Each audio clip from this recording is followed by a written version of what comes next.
Welcome back. Now, the Supreme Court has driven the last nail in the coffin for the All Progressives Congress and its governorship candidate in Bayelsa State.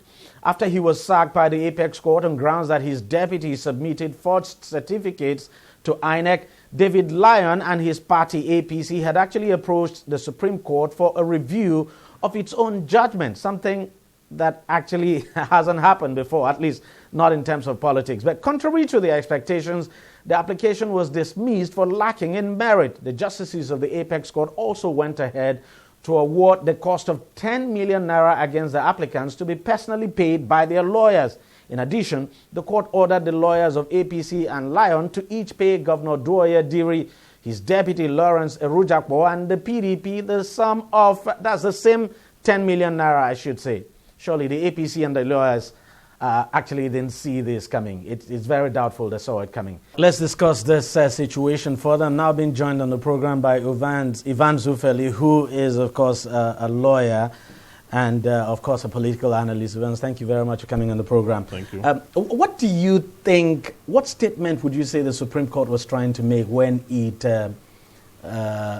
laid that fine, levied that fine now on these senior lawyers? Well, the statement is trying to make is that lawyers should be disciplined. Lawyers who know the law should stay with the precepts of the law. So they shouldn't have accepted the case in the first place? Well, yes, that it is. It's not all cases that you take up, because you already know by the Constitution that the decision of the Supreme Court is final. Okay, and then every other court must follow suit. So when an individual, after the Supreme Court has given a judgment, now wants the Supreme Court not only to review its judgment, but to reverse its decision, then it's a challenge. It poses a challenge to this. Because even if you look at the issue of review, there is no legislation in the whole of this country that says that the Supreme Court must review its judgment. It was the Supreme Court itself that created the precedent in the case of Johnson versus Lawrence in 1971, wherein it says that, and it laid the procedure upon which they can review, for which if there are clerical errors, there's a particular law the Supreme Court not avert its mind to, for which if it has done so... Not on the basis of facts. Not on the basis of fact. But if you look at the application before the court, these lawyers brought in issues that have already been concluded by the Supreme Court. Now you are asking the Supreme Court not only to review its judgment, you are asking the Supreme Court to relitigate the matter but that has already been... Couldn't these lawyers have known all of this before even approaching the Supreme Court in the first place, that what they were doing was wrong? Well, they know, but sometimes when you are taking a brief from a governor or a governorship candidate or a governor-elect, you understand, it comes with a lot of money. Yes, it comes with a lot of money, because even the party is there to sponsor, people are there to sponsor and all that. It comes with a lot of money. Okay, I'm not saying that is why they took those briefs. I'm not also saying that they took the brief to develop the law. But I'm saying that they took it all the same. And because they took it, the Supreme Court had to do what it ought to do. Because if the Supreme Court do not do this, like I saw the report when the judge was reading the judgment. Shedding tears. Yeah, she was shedding tears, because the reason she was shedding tears is because these lawyers are senior lawyers. Very, very senior lawyers. Senior lawyers. I mean, these are lawyers that were practicing as at the days of Awolowo. I'm one of them, And then you now have this kind of precedent where they want the Supreme Court to, and then you are bringing facts already discussed, already rested. If it were only issues of law, which is would not avert its mind to, restrict it to that, it would have made a lot of sense. The Supreme Court would have looked at it. But when you mix up issues of law with issues of fact already, settled in law by the Supreme Court of Nigeria, then you are calling for a lot of judicial penalty. And that is exactly what has happened. Do you expect that, following from this, do you expect that others, because we know there are other cases, similar cases too, that are supposed to be going to the Supreme Court that, their lawyers have actually filed. Do you expect that these lawyers now should take a cue from what has happened now and probably withdraw those cases? Of course, they should do that, because, the Supreme Court have said that it must not open the floodgates for it. Look at the PDP. I mean, the PDP, they're already talking about going back for a review on the presidential election. Okay, then you have other political parties who also have issues with the Supreme Court. And suddenly the Zamfara case coming up. Yes, the Zamfara case coming up. And then when you look at the details of those applications, they are talking about issues already rested by the Supreme Court. You're asking the same Supreme Court to overturn itself. You are creating a precedent that cannot stand the test of time. And the Supreme Court, as an adult in a metaphoric sense, yes. It said that when an adult is at home, the she-goat cannot be left to suffer the pains of parturition on his theatre. That the Supreme Court must take a very decisive decision on this matter. And that to remind lawyers, to remind the citizens, to remind the world that the decision of the Supreme Court is not something you can come to contest. Because the Supreme Court will take time to make sure that a decision is left without any kind of doubt or issues that are placed before it to relitigate or to work on and then to look at issues already discussed. So in this particular case, what they should do is to take a cue from this. If those other persons who want to go to the Supreme Court, they should restrict to whatever they are asking the Supreme Court to law.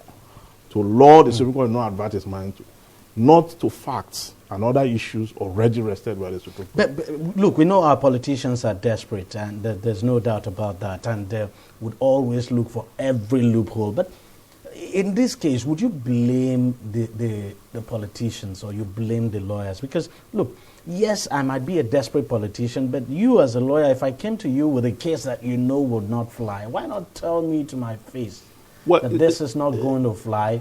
I should just let it go. Why do you have to take this case at all costs? Well, it is not as if the cases cannot really fly ultimately. No, especially for such cases, especially at that level. Yeah, at that level, yeah, a lawyer can, recuse himself from just that kind of brief, even though the caveat. So why is it difficult to do?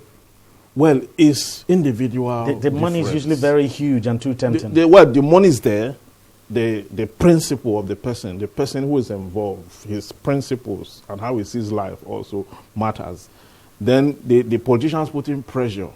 You see what the Supreme Court has done is, if the Supreme Court had not taken this kind of decision, the politician would have long destroyed this country. And this is a very sound decision from the Supreme Court to put these things at rest. Because quite sad to see a Supreme Court justice, shed tears. Why? Yeah, shed tears. You know that this is the height of it, that it has reached the pinnacle.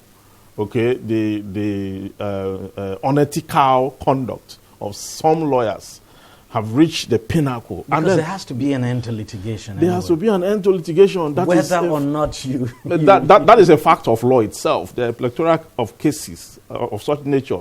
Sometimes you do cases with some lawyers.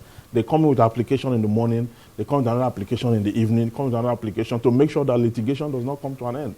Because one way or the other is either they are in occupation of the rest and they are making money from the rest and they do not want the case to end, for which they may be thrown out of the rest. So that is just... Why do I get the impression that if cases now or judgments of the Supreme Court were subject to appeal, say to the international court, an international court somewhere, that Nigerian lawyers would still take their cases there? Of course, whatever court have appellate jurisdiction, you will take your cases there. Except that Nigeria is a sovereign state. Okay, we can't begin to have... Yeah, of course, I know. I'm just saying, the impression. People are even ready to take the appeal to God. Of course, people who also knew that... If it was possible to send a lawyer to go represent... Yeah, to go and represent them before God and all that. So we should begin to look at our democracy. You see, the problem we're having now is that we're pushing the Supreme Court, we're pushing the lawyers, we're pushing the litigants. The outcome of elections. Yeah, so we're pushing the litigants. But where our problem is, we're not talking much about it. Our problem is in electoral reform. The court should not become the electorate.